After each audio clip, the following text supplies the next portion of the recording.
మా శంకర్ సాబు గచ్చిగేసి ఇంత అంటారు మా అన్న. నేను చూసిరా మా అన్న ఒకటి ఏడితే నా కోపం వచ్చా.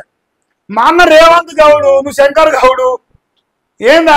ఇప్పుడు ఇద్దరు గౌడ బిడ్డలే, మహేష్ కుమార్ గౌడు, శంకర్ గౌడు, రేవంత్ గౌడు బెస్ట్ ఫ్రెండ్స్ కావాలి. నువ్వేందుకు రాసినావు?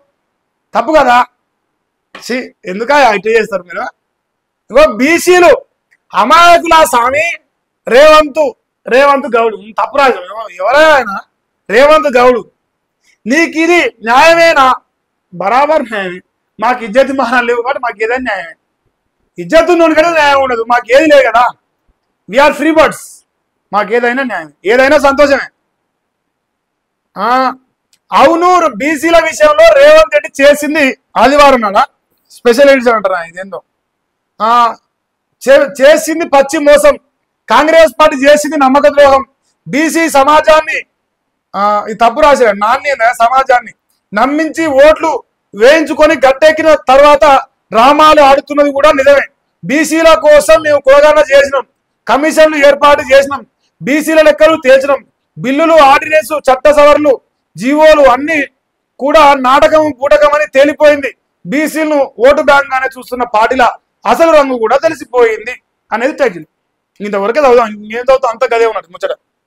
ఆయన చెప్పాల్సిందంటే 42% రిజర్వేషన్ మాత్రమే కాదు, ఇంకా రాష్ట్రంలో ఎన్నో చెప్పిండు, ఇంకెన్నో చేసిండు. పంగనాలు పెట్టిన పత్తిత్తు ఇలా ఏదేదో మాట్లాడతాను, ఏదో చేస్తుండు. ప్రజలు పెద్దగా నమ్ముతలేరు రేవంత్ గౌడ్ గారిని ప్రజలు పెద్దగా నమ్మతలేరు. ఇది ప్రస్తుత పరిస్థితి. మరి రేవంత్ గౌడ్ గారు ఇంకేం చేస్తారు? ఇంకేందయ్యా? బీసీ బంద్ సక్సెస్. చిన్న చిన్న గడలు మినహా ప్రశాంతం. ఇలా సక్సెస్. ఇంకో బీసీల పాపం బీజేపీకి తాకుతుంది. అస్సలు ఏముండవు, అన్ని వదిలేసి మాట్లాడతారు. ఇప్పుడు ఒక్కరు రెండు, ఇంకొకరు వాకిటి శ్రీగారి, వీళ్ళ ముగ్గురు కాకుండా ఎంతమంది కాంగ్రెస్ లో బీసీ ఎన్ని శాఖలు ఉంటాయి? 17. ముఖ్యమంత్రులు 18 కావచ్చు.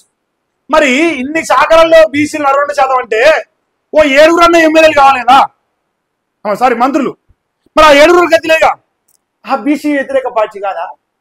ఈ దేశంలో నరేంద్ర మోదీ క్యాబినెట్ ఎంతమంది ఉన్నారో తెలుసా బీసీలు? ఓబీసీ ప్రధానమంత్రి అని గుర్తుందా? అదేదొద్దు. కాంగ్రెస్ అంటే బీజేపీలో పడగాల్సింది గెలుస్తారు అని తిరితే నిజమేందో వేసుకో తిరుతాను కొంచెం పైన. ఐ లవ్ రేవంత్ అన్న అంటున్నా బ్రహ్మాండంగా. వాళ్ళు చెప్పుకుంటారు ఇక రిజర్వేషన్ల పేరుతో కాంగ్రెస్ మోసం. చర్చకు ఏడికైనా సిద్ధంగా ఈ పని చేయరు నాయన. చర్చకు నీ ఏడికైనా వస్తాడు. ఇంతకంటే గొప్ప ఛాలెంజ్ చేయడం అవసరం లేదు. ఇక ఎవరు దొంగ అనేది బీఆర్ఎస్, బీజేపీ, కాంగ్రెస్ ముగ్గురు కూర్చున్నాం. లేదు బీజేపీ కాంగ్రెస్ అయినా ఓకే, కూర్చొని మీ అందరూ వస్తాం, మైకులు పెడతాం, దొంగ ఎవరో చేద్దాం. భయం అవుతుందా? మీ దగ్గర తప్పు లేనప్పుడు, మీరు తప్పు చేయనప్పుడు మీకెందుకు భయం? దొంగను దొరికించుకుందాం, పట్టుకుందాం, ముట్టి మీద దందాం దొంగని. వాడు ఎవడైతే వాడిని కాంగ్రెస్ అయితే కాంగ్రెస్, లేదు బీజేపీ అయితే బీజేపీ. ఆ దమ్ము లేదా మనకు? మరేం చేద్దాం? బీసీ బిల్లుపై పొలిటికల్ డ్రామా. కాంగ్రెస్ బీజేపీ సరికొత్త మోసం. మద్దతు ధర్నాతోనే సరిపెట్టుకున్న పార్టీలు. కానీ ఎవడు రిజర్వేషన్కి ఒప్పుకోడు. బీజేపీ ఒప్పుకోడు, బీఆర్ఎస్ ఒప్పుకోడు, సారీ కాంగ్రెస్ ఒప్పుకోడు. ఇక బంధు జోలి రాసి బీజేపీ కాంగ్రెస్ తోడు దొంగలు. ఇది బీజేపీ మీద, ఇది కాంగ్రెస్ మీద. ఇప్పుడు బీజేపీ ప్లస్ కాంగ్రెస్ ఇట్లా నడుస్తుంది రాజకీయం. అసలు దొంగ ఎవరు అంటే వాడు దొంగని వీడు, వీడు దొంగని వాడు, వాడు దొంగని వాడు. అసలు దొంగ ఎవరు దొరకడు ఇప్పుడు. ఇది మన చిన్నప్పుడు మీరు ఆట ఆడిన గొడ్లాడ. నేనేం చేసా అంటే అది అల్ల పడ్డాక తీసేయలే, పల్లె అని రాయలు తీసేయాడు. అల్లకెళ్ళి గొడ్లాడుతుంటే ఆ బడ్డీలో పడితే అల్లకెళ్ళి తీసి ఆటగాడని దొంగ ఆట ఆడి ఉన్న మొత్తం ఎత్తుకొని పోయేది చిన్న పొలం ఆడినప్పుడు. ఇంకా గసవంటి పనులే ఉన్నాయి. నేను దొంగ అంటే నేను దొంగ ఓరికి వాడే ఈ దొంగ అమ్మక. అందరు దొంగలే, ఎవరు సుఖం కాదు. ఇంకేందే కష్టాల్లో పద్మశ్రీ మొగలయ్య గారు హయత్ నగర్ లో ఇంటి స్థలం కబ్జా చేసినట. కంటి సమస్యతో ఇబ్బందులు పడుతుంట. కేటీఆర్ కలిసిన మొగలయ్య గారు అండగా ఉంటానని కేటీఆర్ హామీ ఇచ్చినట. ఒక పద్మశ్రీ వీళ్ళు కబ్జా చేయలేంద్ర నాయన. ఈ దేశం ఆయన పద్మశ్రీతో సత్కరించింది, గౌరవించింది. అసలు అంత గ్రౌండ్ లెవెల్ నుంచి అంత గొప్ప పేరు తెచ్చుకున్నాడు. ఆయన ఇంకా కోట్లేం దాచిపెట్టుకోలే. ఇంటి స్థలాన్ని కబ్జా చేసే బ్రోకర్ గారు ఉంటారు ఆయన. అరే ఆయనకు ఒక స్థానం ఉంది ఈ దేశంలో, ఒక గౌరవం ఇచ్చింది ఈ దేశం. మరి దానివల్ల రేపు మనకు లంగా పేరు వస్తే కొంచెం లేదా, ఉండదా? ఏమో నష్టము. మొగులయ్య గారు అంట ఇబ్బంది పెడతారట. ఓ అమ్మో, నేను మళ్ళీ సీఎం కాకపోవచ్చు అన్నాడా? ఇది ఏం శంకరా, నువ్వు ఉత్తర రాసినవా? ఇది నిజమేనా? ఇంకో వైఎస్ రాజశేఖరి 15, చంద్రబాబు 15, నాకు గుర్తులేదు, 9, 8 ఆయన అనుకోరి. తర్వాత మన కేసీఆర్ 2 టర్ములు, ఇప్పుడు రేవంత్ రెడ్డి 2 టర్ములు అని చెప్పిండు.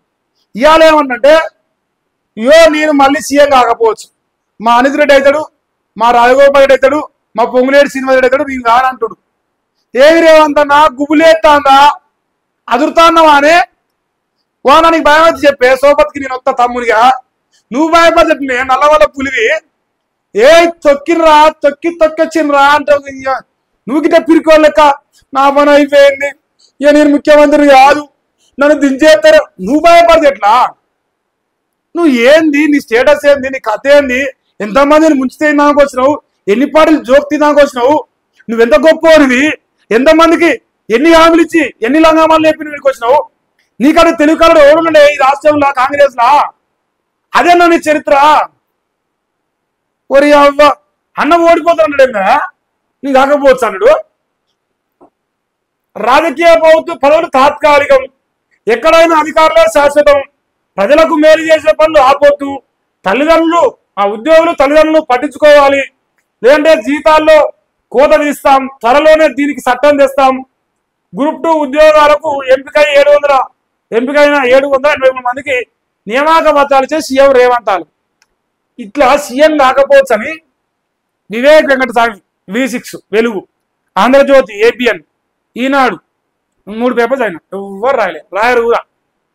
మరి మా నమస్తే తెలంగాణలో కళ్ళు మిగిలినయ్యాలి, వాళ్ళు కూడా రాయలేరు. ఇవన్నీ రాస్తారు కాబట్టి న్యూస్ లైన్ శంకర్ అంటే ఇప్పుడు రేవంత్ కోపం వస్తుంది ఎమ్మటే. ఓరారి మీరు ఏది పడతా రాస్తాను అని అరెస్ట్ చేయరియా, అట్నే ఉంటుంది లెక్క. మా రేవంత్ అన్నాడు. దయచేసి లైవ్ లో ఉన్న వాళ్ళు వీడియో లైక్ చేయండి, మీరు మర్చిపోతారు, వీళ్ళు రిపోర్ట్లు కోరుతారు. సో నేను న్యూస్ చెప్పేటప్పుడు మర్చిపోతాను చెప్పడం, అందుకే స్క్రోలింగ్ కూడా పెట్టిన కదా, గమనించాలి. ఇంకేమంటారు రాశిడు? ఉన్నాయా? ఏం లేవు, ఆల్ ఇన్ వన్ అయిపోయింది మొత్తం ముచ్చట.